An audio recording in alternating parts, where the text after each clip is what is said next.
doing If it. you want to. Yeah, see I'll if you just keep do your it, own pace and with then this. forward and backwards should be easy enough. And where should I point it? Does it matter? Just this box down here. All right. Thanks, right arm.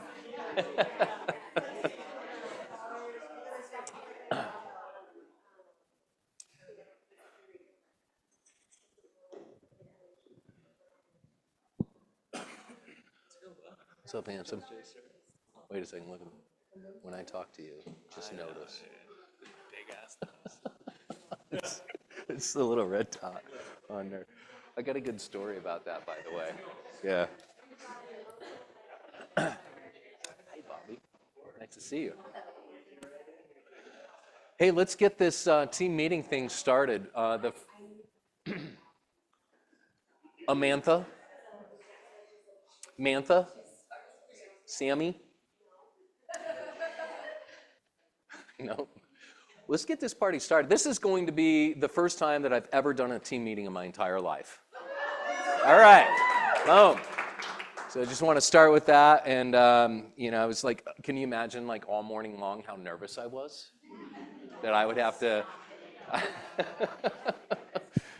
Anyhow, I have the power of a clicker in my hand. I have my right arm sitting over here that makes sure that I keep everything straight. And thank God I had Linda before me to make all of this magic happen. So welcome to Tuesday, you guys. Hey, I want to just make sure that we get the meeting started with the goodwill, the share the love, the bucket fill. What do we got? Miss Lee Stern? Okay. Do you want some background music to go with that? No background music. Okay. I would like to thank Nate, Cammie, Rick and Marita, Kirsten, Clayton, Shannon, Mike, Zach, Jeanette, Joe, Allie, and my lenders, Mandy and Greg, for putting on a really great pie day last week for our SOI in 5 different locations at the same time. It was amazing. Dang. All right, who else do we got? Miss Tamara Reaper. I'd like to thank you for being such a great resource. Oh, thank you for being such a great resource and helping me with some financial questions and for stepping up and doing team meeting. Thanks. Yeah, thank you. Do we get the other one linked? Can we take this to the next level, Miss Tamara Reaper? Schwab. Yeah? All right, we'll get down to that. All right, who else we got in here? Bucket fills. All right, Miss Risa. I want to thank Corey and Audrey for being on top of everything that, and Corey worked the weekend with me, so thanks, guys. Thank you, guys. I'm realizing I've got notes here, but I can't find them, so. I need to thank Kelly, who's trying to take me out of the darkness Oh, and into the light. in what And way? technology-wise. And it's a struggle for him, but he's not giving up on me. Yeah, it takes an army, doesn't it? Yeah. Perfect. Any other buckets to fill? I would like to thank Makai for helping me out last week while I was with my family in Texas. She helped all of you get paid, so give her a good round of applause when she comes Yeah. back. Thank you, Makai. All right, and then I would like to thank Audrey Slay. It's fantastic to be able to work with her again. I had the privilege of working with her for a couple of years in the Utah Roost, and I realize how talented she is, and I'm going to need every ounce of that talent and then some to keep me propped up. So thank you in advance for all that you do. All right, let's move on here. Do we have any guests joining us today? Any new agents? Huh? Oh. I've heard it before. Welcome. Thank you. Nice to meet you. Yeah, it's nice to meet you too. Okay, is he a guest or a visitor or what is he? I don't know. I honestly couldn't even find any of that. Well, you found a parking spot, so that's a good start. Really? Where do you park text? Okay. Nice. Well, this is a great start, and thanks for volunteering your expertise for us all today. I appreciate both of you guys. All right, that being said, we have the Cultural Icon Award, and Mr. Jeff Morris was the recipient of that last week, and I believe he sent an email to our fabulous staff to pass it forward to the next honoree. Yes. So, unfortunately, Jeff couldn't make it today. However, he wanted to honor someone who he says has been a huge help to him, and he loves seeing her around the office. She's always got a smile on her face, and she's so friendly. Miss Cami Evaltson. Wow, nice.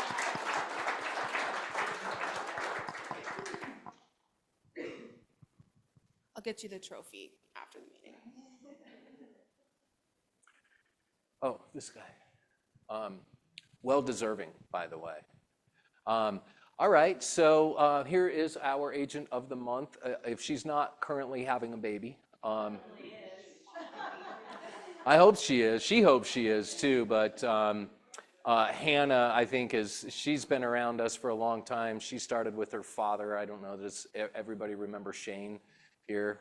He reminded me of Guy Fieri, you know, with like the hair. We tried to make play on words with all of that kind of stuff, but Hannah's his daughter and started working with Shane early on, and really, I think she started out producing Shane within her first year or so that she was in real estate.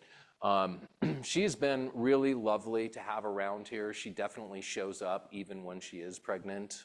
She still shows up. So it's been fun to watch her. It's been fun to watch her first child grow, and now she gets to add a second to the family. She's got a rock solid relationship with her husband, and she's rock solid with us as well. So all of you guys that know Hannah and have her in your phone, send her a loving text message. Let her know that she got a big shout out from all of you.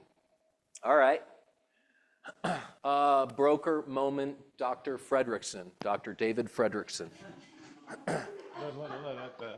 Well, I got really wordy last week, so I'm going to be really short this week. Do we have any follow-up questions to any of the new forms changes? Great. What? It's not fair. Boyd was sitting over here with a whole presentation last week, and he goes, well, never mind on that. So nothing's changing this week. I will say this. I said this morning on Witsy. Thursday I got up, and it was Thanksgiving, and I was watching the Macy's Day Parade, which literally is nothing like the Macy's Day Parade I used to watch. But I noticed around noon my phone hadn't rung. Don't step on And I'm like, this thing working? I'm just going on here. And around 3 o'clock, it still hadn't. I made it through an entire day without you guys calling me once. That was freaky, guys. I'm serious. It was freaky. And then Friday starts out, and I, once again, was literally checking my phone. Then noon happened, and all hell broke loose. But, you know, I'm just saying, there's business going on out here, isn't there? There's a ton of business going on out here. Marita and I were talking this morning where it does take a little bit of, you know, a lot of people spend some time at Thanksgiving with their families, and there's that little downtime before their turkey and or brisket are done. You think I don't listen? 25-pound brisket, really? But people go out looking, and they start going, yeah, this wouldn't be bad, and calls pick up. Business picks up, okay? It did get busy shortly after my verification that the phone was working. Just looking through a few contracts this last week, especially in this rush time of year, make sure your wording is correctly and it would look correct to someone not involved in the transaction. Stay away from slangs. There's no such legal terminology as earnest money goes hard. Okay? And those create questions and contracts and all that kind of stuff. So make sure you stay away from slangs. Make sure that everyone is in agreement. We had a situation this last week where there was a commission negotiated on a buyer-broker agreement. The buyer understood they were asking the seller for it. The seller agreed to pay what he thought was his only obligation. However, it was only a portion of what the buyer's agent was expected to pay, and at settlement, nobody wanted to pay that extra amount. So that means commissionectomy, right? Do we have the ability to go back after a buyer? Yeah. Do we have the ability to probably stop a transaction? Yeah. But I don't know that that's what we're in business to do.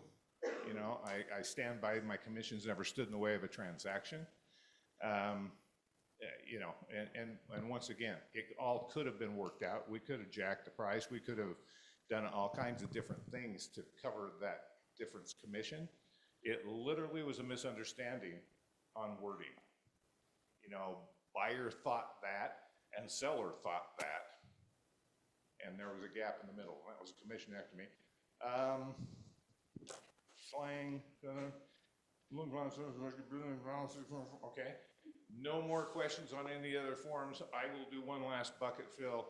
And in Thanksgiving, I want to thank Brenly, Audrey, Mackay, Linda, Nate. You guys made this last year completely awesome. I appreciate you very much. Thanks, Dave. Thanks, Dave. Oh, good. See, you got buttons. You can push the buttons. How many of you guys could finish this sentence for me? Real estate runs in blank day cycles. So what are we doing right now to help build up our pipeline for the first quarter? How many of you guys did, in fact, set a goal for transactions or for volume or for income next year? 2 of you, good. The rest of you, I'll see you in my office when we're done. I'm kidding, but if we think about the way that airplanes fly, or like I was a commercial fisherman for a while in Alaska, and I had to drive the big boats. And when you're driving the boats, it's really just software that's driving. And the software, you point, you know, you take a line from where you are to where you want to go, and that's the quickest way to get there. But what do we know happens, you know, during that travel? You've got, you know, tens of thousands of course corrections that are being made to keep you as close to that line as possible. And one of the biggest mistakes that I see agents make is they start acting like it's a new year when it's a new year. It's very difficult for us to get into our last quarter of real estate after coming, you know, off of the summer, not having a whole lot of downtime, and just trying to find enough vigor, you know, to put the pedal to the metal to help us start our year right. And so what ends up happening is the first quarter passes, and we've got the biggest course correction that we have to do after the first quarter. And so I want you guys to think about that when you think about some of the upcoming trainings that are here. If you feel like you do need some help, you know, with a business plan, or you do need help on accountability with that plan, make sure that you reach out to me. I have had the privilege of coaching a lot of the top agents in the country to doing big things with their teams. And I think we can break this down into doing big things for you guys as well. So what kind of trainings do we have coming up? Mr. Ricardo Dalrymple's wife? Yes, check it out. So Millionaire Meals on Wednesdays, where we sit and talk and track net worth. This is kind of the intro beginning to net worth. And the idea is for you to be able to look at it every month and know where you are and know where you stand and know how to hit your net worth goals. And do we provide meals? You bring your own meals. Bring your own meals. All right, perfect. All right. And next is exam prep, and we've got Mackay helping us out with that. And do we have any new agents that we need to be sending here that you guys know of? Sweet, at least you know it's gonna be there. Wait, there's one correction. There is no test prep for December. Oh, she's doing it? She's ready. Okay. Way to go, Nate. Trained her up just right.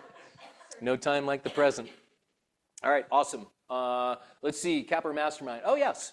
Tomorrow, I have the privilege. What is today? Tuesday? I told you this retirement thing is going to take a minute to come out of. Thursday, I get to do the Capper Mastermind with all of you guys, and it's been a little while since I've been able to participate in one of these, but I can definitely tell you a lot of the conversations that I'm having with my real estate clients, my coaching clients rather, and the masterminds that I'm a part of. And they're playing the game, you know, at a very, very high level right now. And so I'm kind of excited to talk about dripping on the sphere of influence, and also what these guys are doing with some of their Google My Business pages that are making a big difference. And so I want to make sure that we have a topic of conversation for that, and hopefully we'll get a bunch of you guys to bring your own lunch and bring a lunch for me. I'm gluten-free, and that rhymed. That wasn't intentional. And then we can have a conversation for an hour about what we can do to kind of kick off that first quarter and create a plan that will cause our business to grow. All right? So I got to do that. It's at 12:30 this time, and it's only because I had an appointment that ends at 12, and so I won't be able to get here until like 12:15. So if you're here early, great. We'll start the conversation early. Visitors are welcome, Mr. Marari. So look forward to seeing you as well.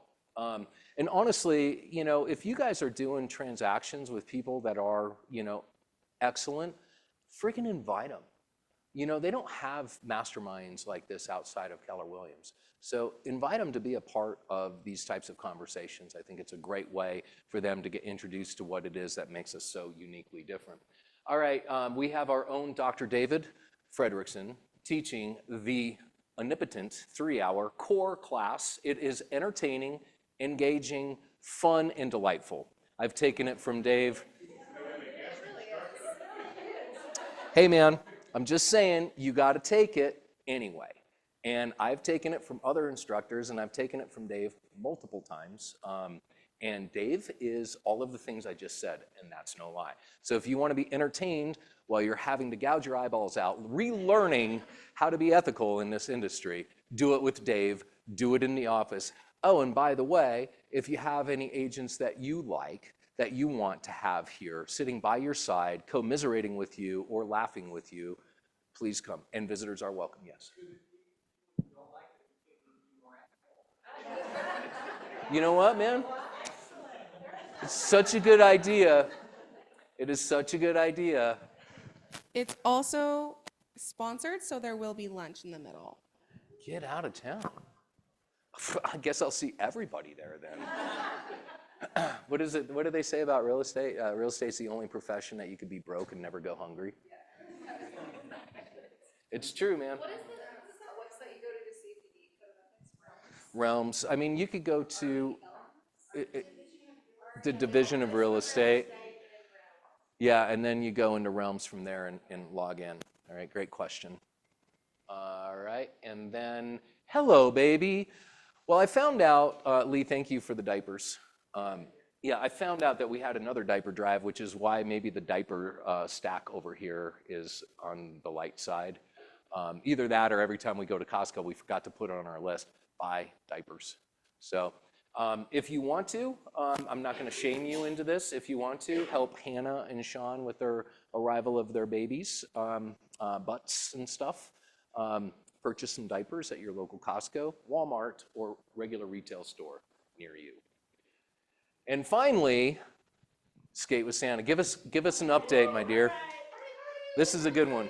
Okay, you should all have an email in your inbox that says last call for tickets. We will be finalizing our ticket order tomorrow. There are still tickets available. So if you want tickets for this, it is going to be so much fun. How many of you have been over to the Commons over there? Some of you, and the ones of you who have been, know that it is such a cool venue, and there's places for people to get food if they want dinner. We are going to have Santa there. So you come and skate from 5 to 6:30, and then Santa's going to be there from 5:30 to 7:30. So in between 6:30 and 7:30, there's a break on the ice. Nobody's skating because they have to do the Zamboni and all that fun stuff. Do we get to drive the Zamboni? Is that part of it? That would be totally awesome, but no, that is not allowed. So I know, now we're all plotting how to drive the Zamboni. So come and skate and see Santa. We'll have cookies and cocoa, and it's just a cool place to hang out and mill around and visit with your SOI. Great place to gather and kick off the holiday season. And so next Wednesday, you still can get tickets. Reply to that email. Let me know if you need tickets, how many you need. You can do the early block of skating from 5 to 6:30, or you can do the later block from 7:30 to 9. So if you've got older people, teenagers that want to come and skate, they can come and see Santa and then skate after that. And any questions? Questions about next week's event? So if you are an agent coming, please bring a plate of cookies.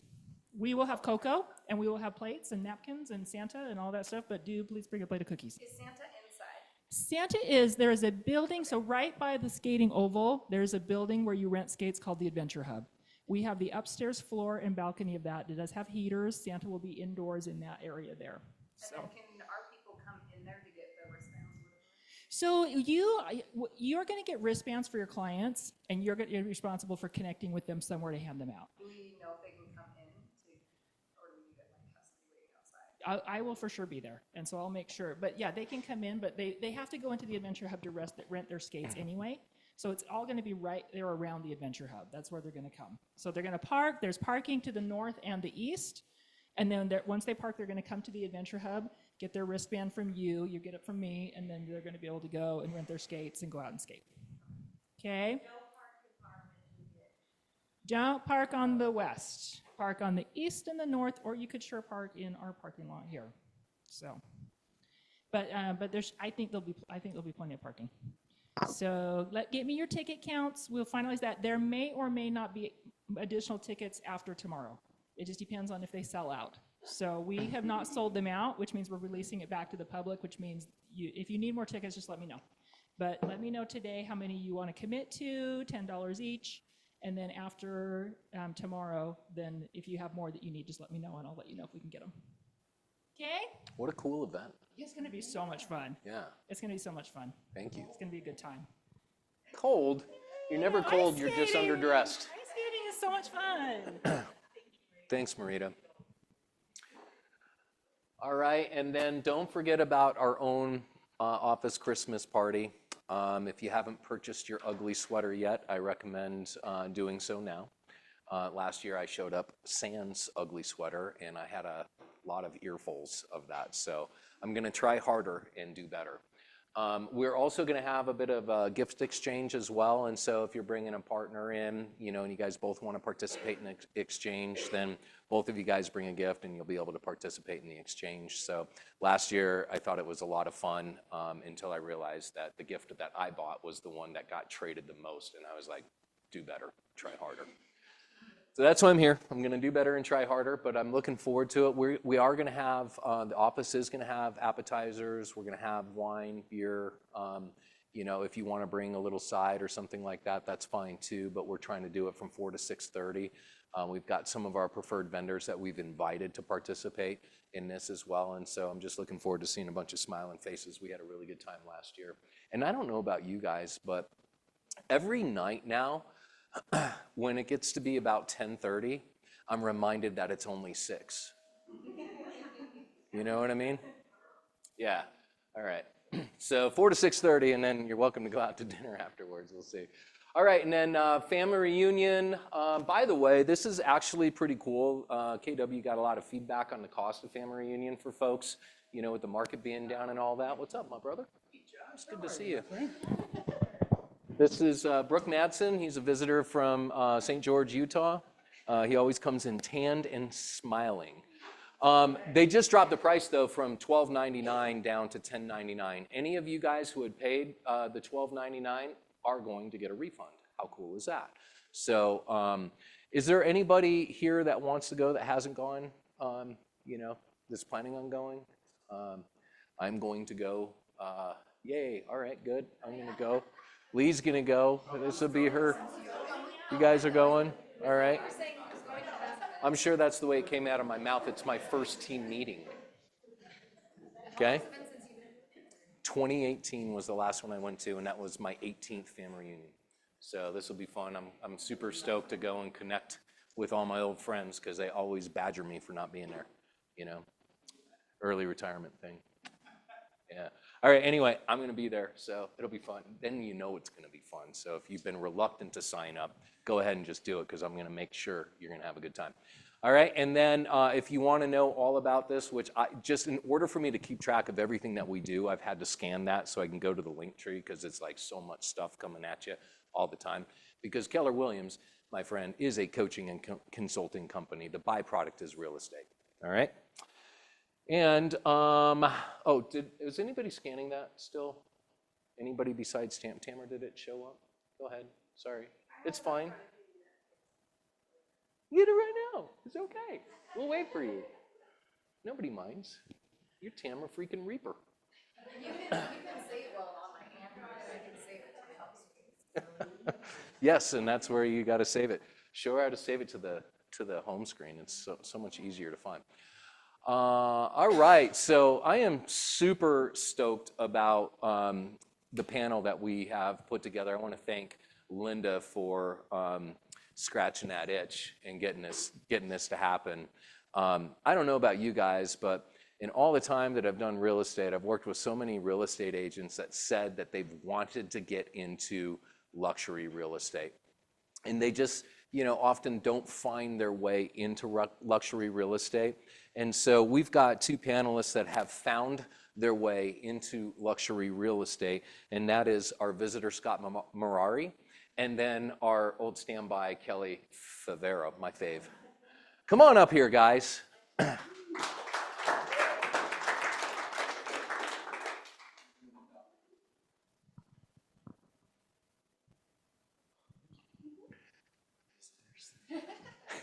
I'm sorry, I gotta do it. Even before you got here, I was like, Kelly, when Scott comes, will you point him out to me? Just So make sure I know what he looks like. Anyway, both of you guys have been doing this for a long time, real estate for a long time, and you guys have formed a really unique partnership. And I think, a big part of that is the skill set that you bring to one another's business. Kelly, you did this thing with Mona, and you did it very, very well. I wanted to just kind of start, if you don't mind, with trying to help our agents define what you guys might see as luxury real estate in Salt Lake County. What is luxury real estate in Salt Lake County? Well, that has changed a lot. It has, over hasn't time. it? Yeah. You used to see $1 million house and think, yeah, it's $1 million house. Now you look at it and think, that's not $1 million house. So KW, I guess, defines luxury as the top 10% of any market. And I'm not sure what that is here. Do you know? The top 10% Yeah. of in price, are you price, talking yeah. about? I would say it's definitely going to be north of 1.25 at this point. Okay. North of 1.25. So to be a luxury KW agent, you need to sell, I guess, 4 properties in the top 10% over a 2-year period, 24-month period. Scott and I are both parts of different mastermind groups, so we can kind of keep tabs on what other agents think luxury is. And it's, in talking with these other agents, it's kind of moved from the $1 million mark to 1.5-ish. But it's fluid, I guess. Okay. Yeah. Scott, is there anything to add there? No. It's looks what I think is crazy is how quickly it's changed, right? Like how fast it went from 750,000 was luxury to $1.5 million, and you all see it. I mean, you get into these different neighborhoods, and it's like it's very fluid is a good word, I guess, but I guess that's what the market's doing. Okay, so I mean, probably anybody in here would want to know how we get involved in selling luxury real estate. And obviously, so much of it has to do with who it is that we know. So if you have tenure in the business, for instance, like Tamara, like Lee, like Michael, you're going to have, as a result of that tenure, more luxury come to you naturally. But if somebody really wanted to shortcut this process, where do the luxury people hang out? Where are you guys hanging out? What is it that you're doing to attract these luxury clients? How could somebody in this room get involved with doing luxury real estate? I wish I knew the shortcut. If anyone, I need more luxury clients. If anyone knows a shortcut, let me know. I think Scott and I both we have a similar SOI and have come into luxury through our SOI naturally. I think that's probably the case with you too.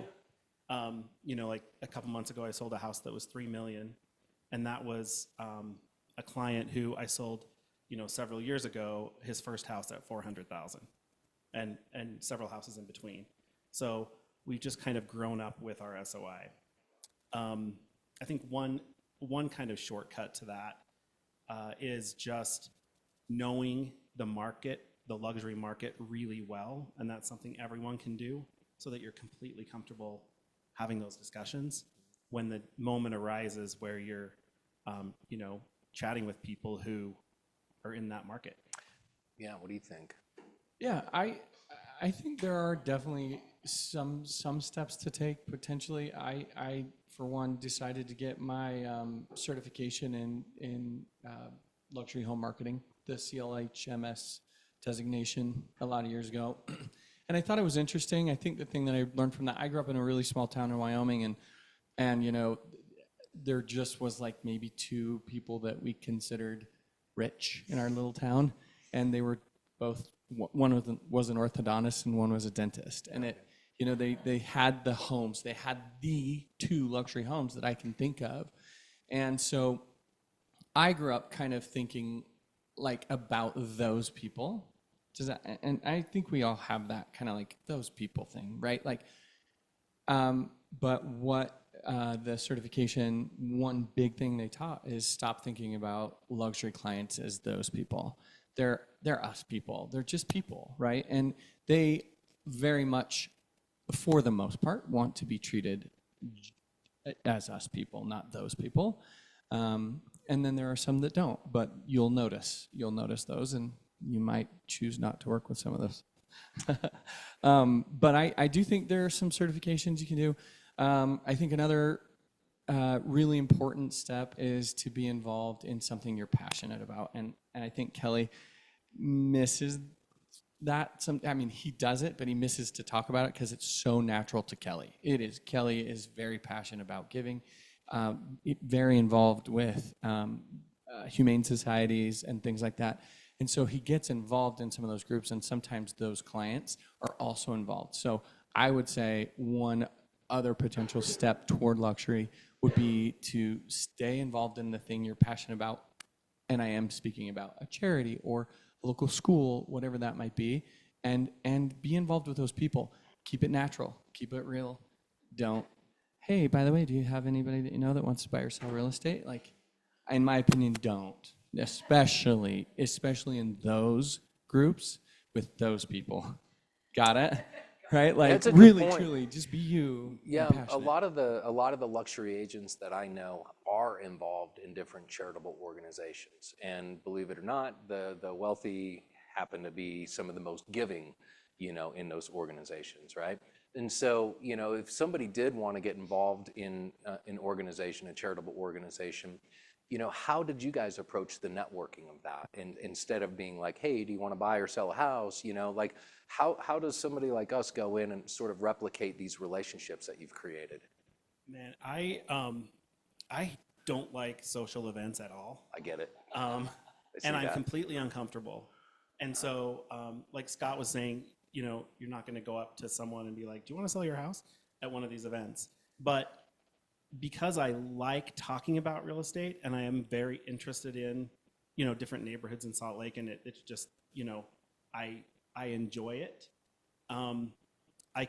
It's kind of given me a way to talk to people at these events to help me be more comfortable in a social environment like that. And people like talking about real estate. They don't want to be sold on real estate, but they want to talk about it.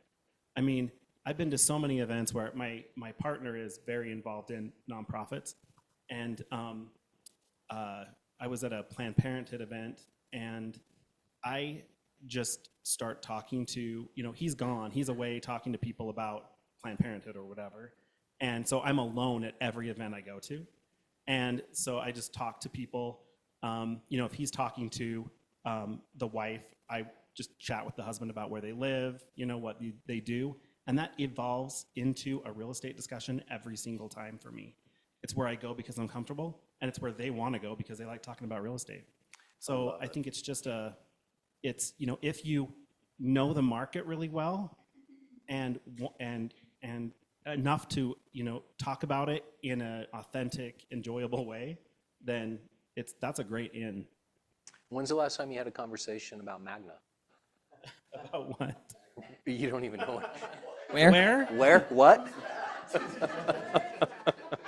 I mean, it is, you know, if you're involved in certain organizations like nonprofit organizations or, you know, school-related organizations, that it does kind of center around a community. Mm-hmm. And so, you know, when I'm talking to some guy I don't know about, you know, where they live, I know the street they live on. Yep. When he tells me the, you know, the area or the address, and I know that someone's house just sold down the street. And so it's very easy to have a conversation. And it's an area that you're going to feel comfortable with if you're going to any event that kind of has to do with that area. Yeah, it's a good point. So what Kelly's saying is he talks through his knowledge of neighborhoods. It's not necessarily data like, here's what constitutes luxury. It's just the neighborhoods that he follows, right? And he talks through those neighborhoods. And I can see that just being a very natural conversation for you. You'd be like, oh, you live on Bryan Ave, East Bryan Ave. That's awesome. Now, here's a Did you know I question. used to live on Bryan? What block are you talking about? Right, exactly. Perfect. So do you, how much effort do either one of you guys put into the numbers or knowing your neighborhoods? Do you set up hot sheets? Do you look at these things on a weekly basis so you're always updated and fresh with what's happening? Or how do you do this? With what frequency? Not as much as I should. As far as looking at all the numbers as a whole. Yeah, specific numbers or neighborhoods. Obviously, we go through the market every day. I start my day and end my day by going over what's on the market, what's been listed that day, what's sold that day. And so I feel like I have the most recent information, but I don't look at general stats that often as much as I should. And I don't either. I think he's way better at it than I am. I think for me in conversations where I know that I don't know, for example, if I don't have the information and I have a general idea, I think I would lean in more to just being curious about somebody else and talking less, listening more. And I think that is maybe my technique. And I don't know, do many of you experience anxiety in new places or parties or things? I'm telling you, curiosity and questions are the cure for that, because you don't have to think about what to say. You can just ask questions, and people like talking about themselves. They honestly do, and if you can do it in a genuine way, I think you'll connect and sometimes, give a little bit of your expertise on an area, but then divert away just to reconnect on whatever it might be. But the conversations do go there naturally. Well, not to put you on the spot if you don't know, because sometimes you just sort of think of it on the spot, but are there icebreaker questions that you ask at these type of networking events that can get them to start talking, I like to ask, so what brings you here? Yeah. Why are you interested in this? How they got involved in it. Yeah, you're here at this, whatever it might be. So why are you here? And how long have you been a part of this? And are you going to continue coming? And right? where do you live? And when do you plan How on long have you selling been next? there? Yeah, exactly. How many years have you been here? That sounded creepy when you said it, but but I always do ask where they live because I want to know. Yeah. And I don't think it comes off as Do you that ask creepy. them really pointedly, where do you live, or do you just say, what part of the valley are you guys in? Yeah, basically that. Okay. I think What neighborhood do softening you is live in? better. What part of the valley are you in? Are you a long timer? I do avoid. I'll tell you a question I do avoid often until there's a little more rapport that's been built. Is what do you do? Okay. I feel like people are a little bit like, why? Why are What you is- sizing me yeah, up right. like this? But if there's some rapport that's been built and we have built it around and there's just whatever that's kind of happening, then because I'll let them ask first. And people ask, what do you do? They ask it. And then I'm a real estate agent. Yeah. One of 10, because you are. Yeah. Right? Yeah, it's true. I think in the upper echelon, everybody knows somebody. It does not mean they have a relationship with them, but they usually do know, right? And it doesn't mean those other people are actually selling real estate. Right. So if you talk to them in a confident way, they'll understand that you're the professional. From the outside looking in, some of these agents that you guys are aware of that dominate that high-end luxury market, do you know what it is that they've done outside of just tenure to be able to do that? They're married to someone in an industry that has successful, wealthy people. Okay. I mean, I look at some of the top agents in the valley, and their husbands are doctors, or their wives are doctors, or their husband's an attorney, and they get all of his clients or something like that. And many of these wealthy people, they own second homes, don't they? So if this is their primary location, where's their secondary location often? That's actually a question. Where do you think that secondary location is where they fly into easily to go and spend a little bit of time before they fly back to reality and clean air? Well, our SOI tends to be Puerto Vallarta, Okay, And Palm Springs. Palm Springs. boom, nailed it. Those All are right. But seriously, that's pretty common, isn't it? Right? So what do you know about Palm Springs real estate market, and what do you know about Puerto Vallarta real estate market? It's interesting because we've got, I don't know much about the Puerto Vallarta market. You may know more. It's pricey. But yeah, but it's amazing how many people from Utah buy in Palm Springs and vice versa. Yep. And so I've, made connections with agents down there. Agents, that's what I wanted to see is this is really good thinking because it really helps with the dialogue.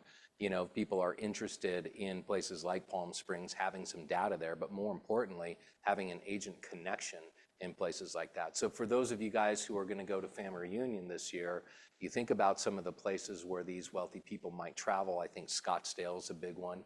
I think Palm Springs is obviously a big one, right? And we do have KW Mexico. And so you'll see Puerto Vallarta as well. If you guys make an effort to go and introduce yourself to the agents that are there and get to know their market just a little bit, because they like to talk about themselves just like we do, right? That's a great way to make a connection and start establishing some rapport with an outside agent that gives you guys credibility of you don't just know this, you know that, right? You are now the expert, right? Okay. So another question. When you guys are going to meet with, luxury seller, imagine like never doing this before and going the first time, how do you treat a luxury presentation differently than you might us working folk, blue collar? So I actually haven't seen us treat them all that much differently. Okay. I think there really is, there's certainly a respect. Something that I think is natural that happens a little bit is in a potential listing presentation in their home is just sometimes their homes are just cooler. They just have, right?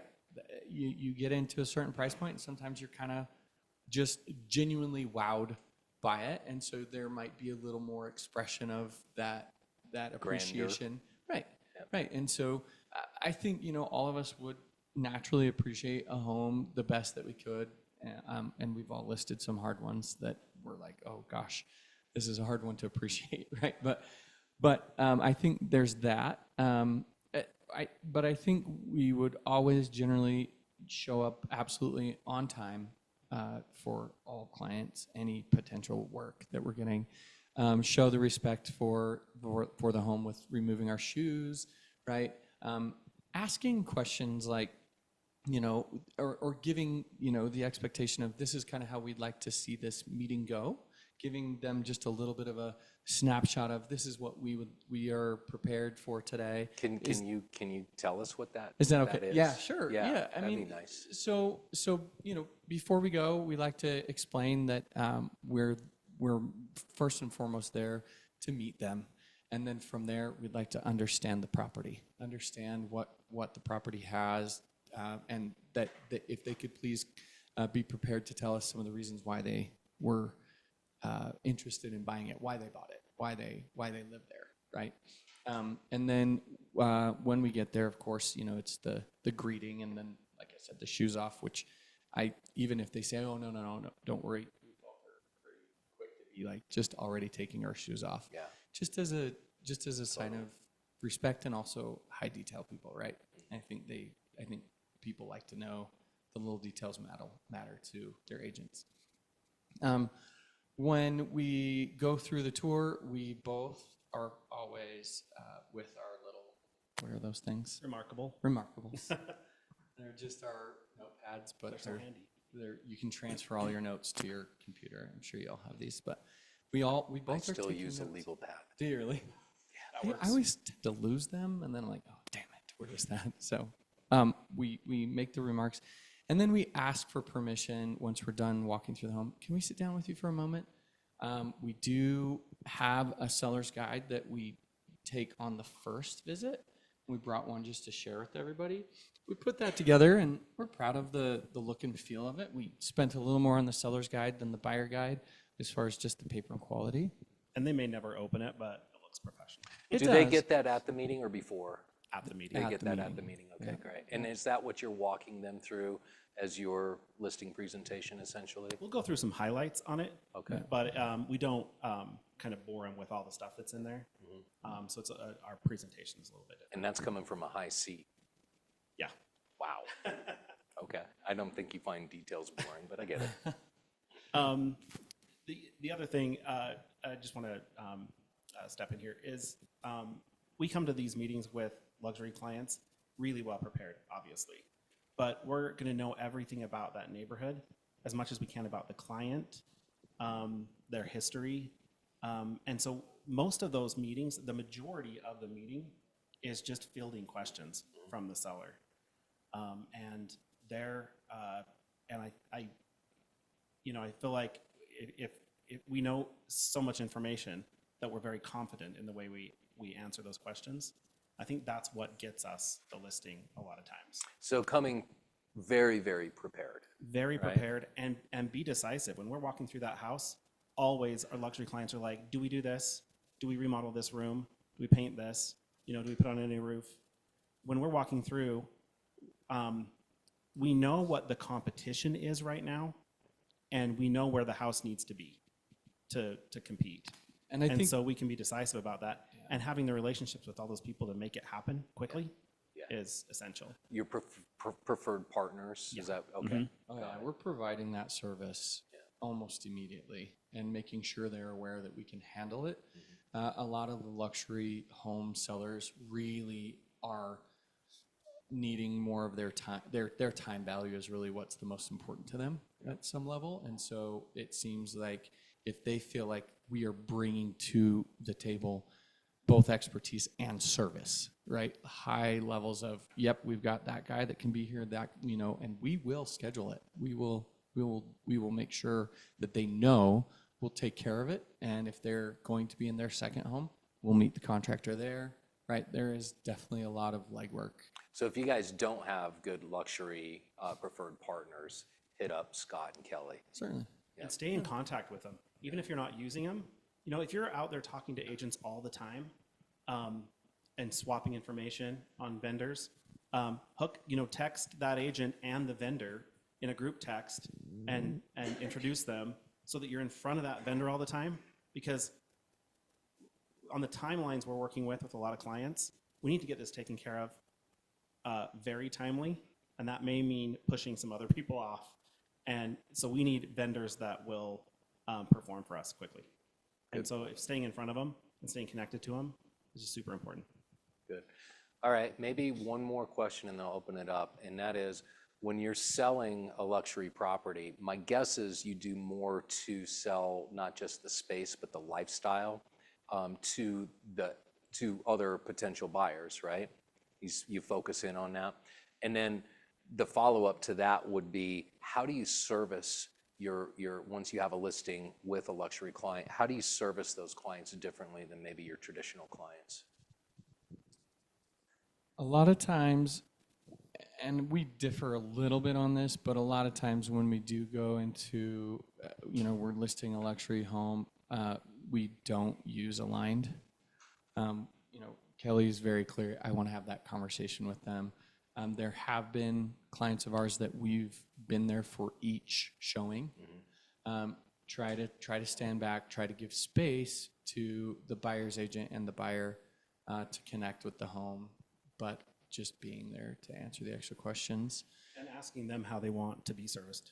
So we're not Making it clear talking up just front. a key box and public showing anytime you want, show and go kind of a deal, right? Yeah. Right. Ask them about, kind of tell them how you think it'll go down once it hits the market and see how they want to handle it. Okay. Do they want to have showings on certain days? Do they need us to be there? Do they want follow-ups every day? Do they want them every week? Kind of set those expectations up front. Some of these people don't want yard signs, they don't want open houses. It really is, I think, about just asking what is it that you'd like to see here? We can do all of it, but I think you're right to to point out the lifestyle. I think, somehow selling that to the prospective buyer, making sure they understand that the home is going to meet a lifestyle need, maybe even more than just, right? Because they have choices at 3.5 in this valley. There's a lot of choice. So why is yours the best choice? And usually I think it does have to do with lifestyle. Awesome. All right, well, do we have any questions from the audience, Mr. Bachman? What's percentage of Muslims first buyers in your business, and how many listings do you double that next year?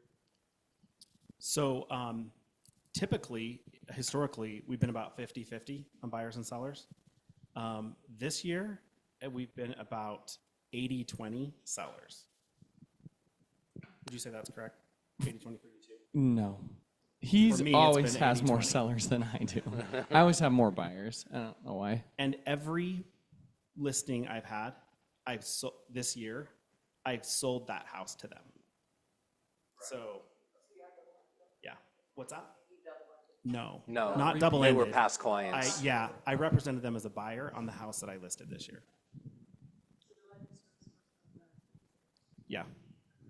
Okay, and then Marita and then Liz. So I think this is true in all price points, but particularly luxury. How do you handle it when you can't find comparables? How do we know how much this house is worth when it's a really unique thing? Yeah, that's a good question. Because so many luxury houses are just weird, unique properties, and they may be in unique areas where not a lot of houses, you don't have a lot of comps to go off of. So we just look at it from as many perspectives as we can. I really like talking to other agents too, to get their feel on the market. But we'll also have appraisers go out and give us an assessment of value prior to, if we're having difficulty, so just so we know what we're up against, even if we don't list at the appraised value. Also, sometimes we'll expand. So, right, sometimes if you're in a 10,000 square foot to 12,000 square foot home range, instead of, what you would normally say, okay, well, this is in Pepperwood, so I want to find all the homes in Pepperwood. You might extend the time frame out. You might extend the search out. So when we priced this home, and this, by the way, this is like a mailer that Kelly put together once we sold that home. That was the first $5 million over the MLS in Sandy to be sold, and we sold it. And so we put together this, hey, we just made history postcard, and we sent it out to everyone in Pepperwood, and we got another listing because of it. So it really... A year and a half later, they Yeah. saved our postcard for a year and a half and then gave us a call. Yeah, and they were a dream. Those clients were so great to work with. But I think first, definitely talking through things like, even when we go to that listing appointment, we have both talked on every single data point, and we feel like we are on the same page. And then talking with other agents, calling other agents, saying, hey, we see that you sold this home over here 3 months ago. Can you talk to me about the process? Most agents are really open to talking about that. And we're just trying to gauge what it might be like. When we priced that home, that the little mailer's going around, we pulled homes from Alpine, right? Because again, we were in this large square footage range, newer build, and it was really hard to find data that felt accurate without kind of expanding a little bit and saying, well, if somebody's willing to spend $5 million, they probably are looking in more than just one certain area, unless it does have to do with maybe a school, right? Like kids or something for a certain school that they want to get their kids into. Yeah, so on that one, we went from Capitol Hill to Alpine. Wow, that's a big area. Okay, and then Liz, last question, and then we'll wrap this team meeting up. What did you learn in that designation for commercial? Okay, what's it called? CLHMS, Certified Luxury Home Marketing. They had a lot of good ideas. A lot of things were about look and feel and branding, having something that was recognizable, right? They talked a lot about, for example, like if I'm sitting here and somebody opens a magazine over there and it's Gucci, I know I know that brand just by over here seeing, you know, something. Even though I probably wouldn't know Gucci personally. I'm probably like, what? I don't know. Is it Nordstrom Rack? I don't know. So they talk a lot about that. There was just a lot of good ideas and sharing. I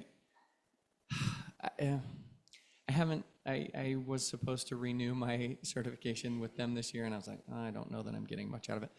And that's probably on me, but they do also offer like luxury marketing materials and things that you can brand as your own.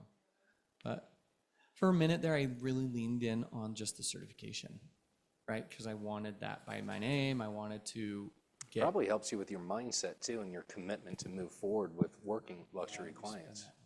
Yeah. Well, I appreciate both of you guys for coming. Thanks for bringing a guest. Always nice. And if I could just say, I appreciate the invite, like, you know, to be a guest here, but I highly respect each and every one of you. Like, I look around and I see people that do a lot of business and people that are new, and I respect both because this is a hard business to be in, and so thank you for having us. Yeah. Thank you. Give you guys a round of applause. Thanks, brother. Oh, we've advertised also in a couple different magazines. We've never known that our buyer came from here, though. But it is nice to, like this, the Keller Williams luxury.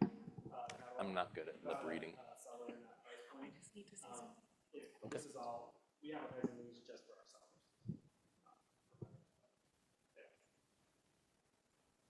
Got a Ford me.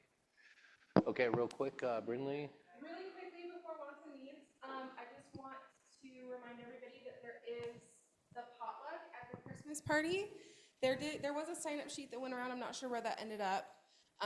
It's not mandatory, but if you would like to show off your guys' amazing cooking skills, we would love that. And then also, reminder, you guys do all have mailboxes, and some of them are getting very full. So if you would do me a huge favor and check those, I'd appreciate it. Thank you. Okay, thanks. And then any wants and needs real quick? Marita? I have 2 houses that are having price adjustments this week, so if anyone would like to do an open house on Saturday, one is a townhouse in Provo and one is a beautiful luxury home in Traverse Mountain. So reach out if you would like to hold an open house. Thank you. All right, Nate? I've got a pocket listing. It will go live probably in May, but the seller's open to selling it. It's in Lower Avenues, a 1-bedroom condo at $265. Wow. And it does have a tenant in there until May. Okay. So if you have investors or looking for yourself, come find me and I'll look through my notes and figure out what it's cash flowing right now because I can't find it right now. All right, perfect. All right, Mark in the back I saw.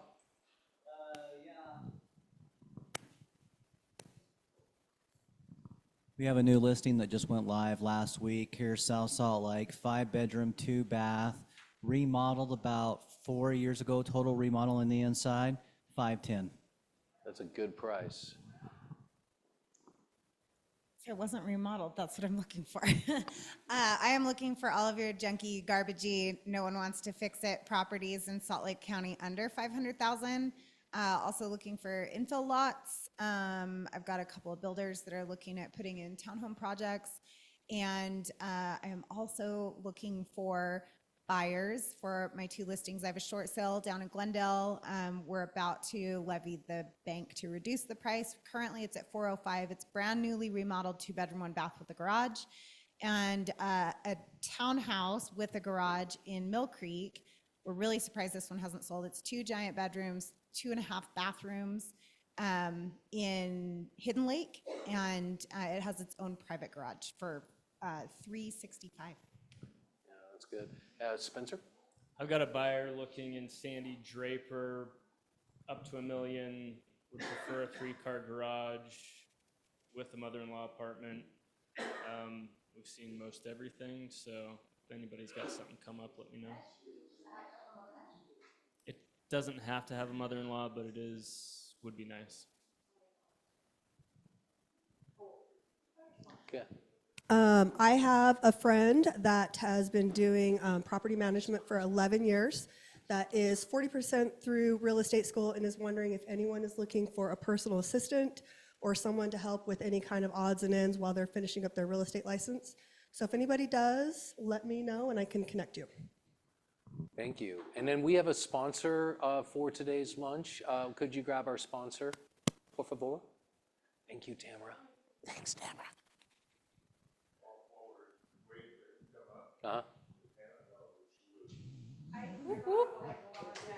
Nice.